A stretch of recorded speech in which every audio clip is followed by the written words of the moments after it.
দেশের চলমান রাজনৈতিক অস্থিরতার মধ্যে শনিবার সন্ধ্যায় অন্তর্বর্তীকালীন সরকারের প্রধান উপদেষ্টা অধ্যাপক ডক্টর মোহাম্মদ ইউনূসের সঙ্গে বৈঠকে বসে বিএনপি, জামায়াতে ইসলামী ও জাতীয় নাগরিক পার্টি। এই বৈঠকে আলোচনার কেন্দ্রে ছিল আসন্ন নির্বাচন, সংস্কার প্রক্রিয়া ও উপদেষ্টা পরিষদ পুনর্গঠন। অন্তর্বর্তী সরকারের প্রধান উপদেষ্টার সঙ্গে বৈঠক শেষে বিএনপির স্থায়ী কমিটির সদস্য খন্দকার মোশাররফ হোসেন সাংবাদিকদের বলেন, নির্বাচন বিলম্বিত হলে দেশে স্বৈরাচার ফেরার আশঙ্কা রয়েছে, আর এর দায়-দায়িত্ব বর্তমান সরকার এবং তাদের সঙ্গে সংশ্লিষ্টদের উপর বর্তাবে।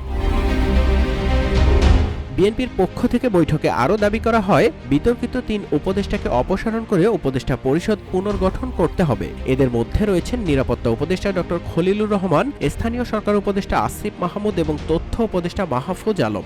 RICL TMX, যুগের পর যুগ স্থাপনা থাকে মজবুত। বৈঠক শেষে বিএনপি নেতা আরও জানান, ডিসেম্বরের আগেই নির্বাচন আয়োজন সম্ভব এবং সেই লক্ষ্যে দ্রুত একটি জাতীয় রোডম্যাপ ঘোষণা করা প্রয়োজন। এছাড়া বৈঠক শেষে বিএনপি নেতা সালাউদ্দিন আহমেদ বলেছেন, তারা সরকারের কাছে সুনির্দিষ্ট নির্বাচনের রোডম্যাপ চেয়েছেন। একই সাথে সরকারকে নিরপেক্ষ অবস্থান নিয়ে কাজ করার আহ্বানও জানিয়েছেন তারা। এদিকে বৈঠকে প্রধান উপদেষ্টাকে সংস্কার, জুলাই-আগস্টের গণহত্যার বিচার সহ বেশ কিছু ইস্যুতে আলোচনার কথা জানিয়েছেন জামায়াতে ইসলামী। বৈঠক শেষে জামায়াতে ইসলামীর আমির ডাক্তার শফিকুর রহমান বলেন, যে পরিস্থিতিতে প্রধান উপদেষ্টা পদ ছাড়তে চেয়েছেন, আমরা তাকে সে অবস্থান থেকে সরে আসার আহ্বান জানিয়েছি। নির্বাচন, সংস্কার ও রোডম্যাপ ইস্যুতে জামায়াতে ইসলামী তাদের দলীয় অবস্থান স্পষ্ট সহ বেশ কিছু বিষয়ে আলোচনা হয়েছে বলেও জানায় দলটি। এদিকে বৈঠক শেষে বিএনপি যে ৩ জন উপদেষ্টার পদত্যাগ চেয়েছে সে বিষয়ে জামায়াতের অবস্থান জানতে চান সাংবাদিকরা। জবাবে জামায়াতের আমির বলেন, আমরা কারো কোনো পদত্যাগ চাইনি।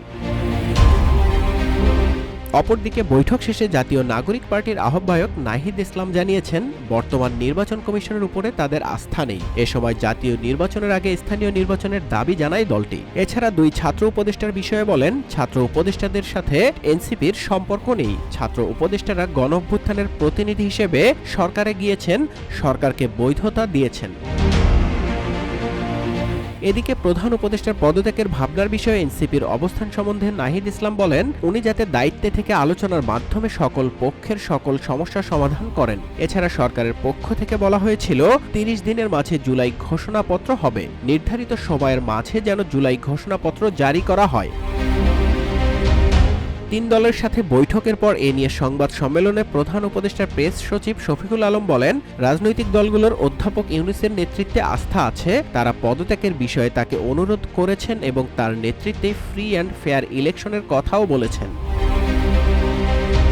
নির্বাচনের বিষয়ে প্রফেসর ইউনূস বিএনপির মিটিংয়ে বলেছেন, 30 জুন কাট অফ টাইম, ওই পারে যাবে না। জামাত তার টাইমলাইনকে সমর্থন জানিয়েছে, এনসিপিও তাই। অপরদিকে বিএনপি ডিসেম্বরের মাঝে ইলেকশন চায়। এছাড়া 3 উপদেষ্টার পদত্যাগ প্রসঙ্গে প্রেস সচিব বলেন, বিএনপি তাদের কথা বলেছে, আমরা শুনেছি।